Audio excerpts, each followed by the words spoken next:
Hey, welcome back. I have another video, and this one here is a review of the Tabletop Scenics, which is a partner or sub company of Kromlech. And this is a piece of their MDF terrain called the Tempestus Pillbox. And it is a neat little bunker. So what you get is about 6 or 7 sheets of laser cut MDF. And it goes together really easily. There's lots of these little peg holes, and the pieces themselves on the other side have the pegs that it fits into. You just need a little bit of glue. And overall, this is about a 40-minute build, is roughly what it took me, maybe an hour. Just while I sort of watched videos and let the glue dry, because as I keep saying, I very much take my time building anything that's more complex than a guardsman, just because I don't want the glue sliding around because it's not cured right. I'd rather just take my time.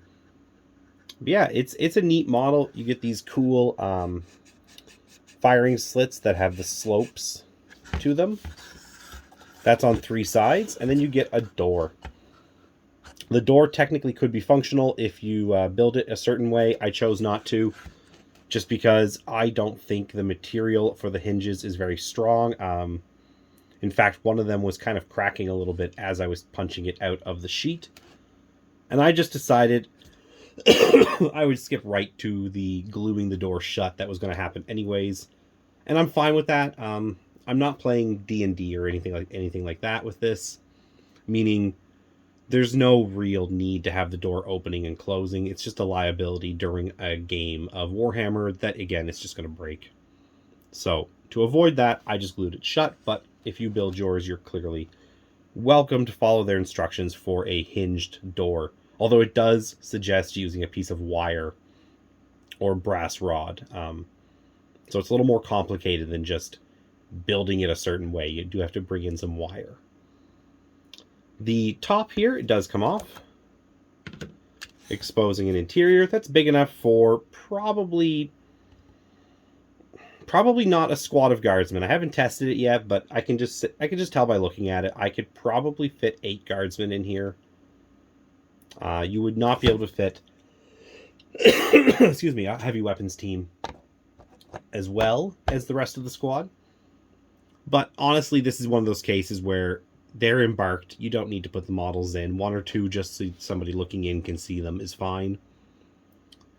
And yeah, I really like this. It's nice and durable. You know, pretty good hits there as far as I'm concerned, and it didn't come apart. This here is multiple layers. That's how you get it basically as strong as it is. It's multiple layers of this stuff, which itself is fairly durable, but as it builds up in layers, it becomes quite solid. And yeah, this is 4 layers right here, so that's why the lid is quite sturdy. And the rest of it, again, not as durable, or durable sounding, because this is hollow, but still plenty durable that you can press down on it with some decent force. And if I did that to some of my plastic Citadel terrain, it would definitely break. Some of the more complex or very hollow stuff that they sell, this is quite structurally sound. That's one big positive of these types of buildings, especially the ones that aren't ruins.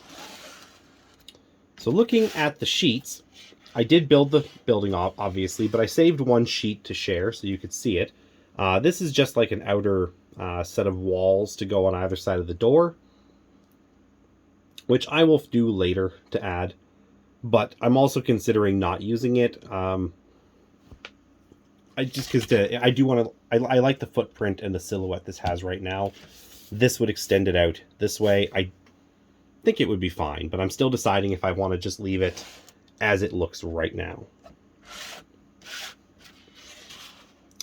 So when you get these, they're lettered, and then each part is numbered.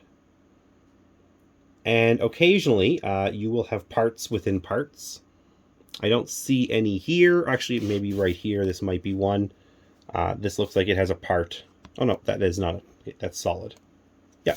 So anyways, there are some sheets though that were parts within parts, and it's quite a simple build. You know, maybe an hour of slowly taking my time while I watched a show, and it was done. And on here, it does mark it as a level 2 or easy build, which I would agree with. Not too much more to say about this. I mean, you can see it's a pretty solid little building. It looks nice, and it's going to look good painted, which for me is going to involve some primer and some dry brushing, and that's about it. I'm not going to get too worked up on this guy. Trying to make him into a super detailed piece, because I think this is just one of those pieces of scatter terrain that might just be on a board. I could see using this as sort of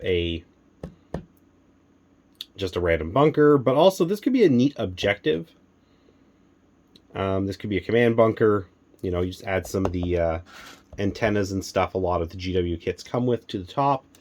Or you could put some sort of hatch here and say that it is the entrance to a subterranean bunker of some kind, and that capturing it is your objective for that mission. There's different things you can do with it. It's always fun to come up with narrative reasons to play.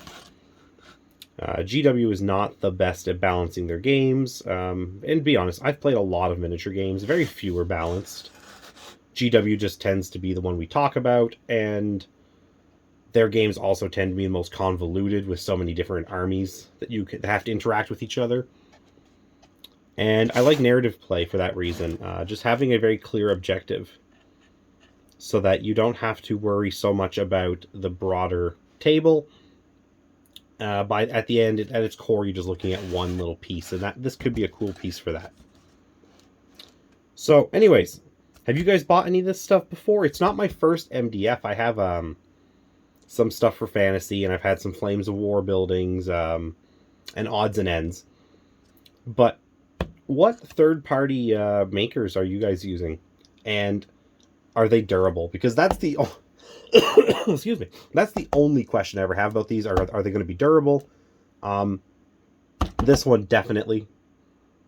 But I've had others. My Flames of War, for example, are not durable. I would not really trust them, but they are also ruins. So that's and they're 15 millimeter scale. So that's just, you know, one thing to consider. And who are you guys using that has durable terrain like this? Because it's nice and cheap. This was $20. And I like that too. Anyways, I'm going to end it there because I'm just kind of rambling as always. So thank you very much for watching, and have a great day.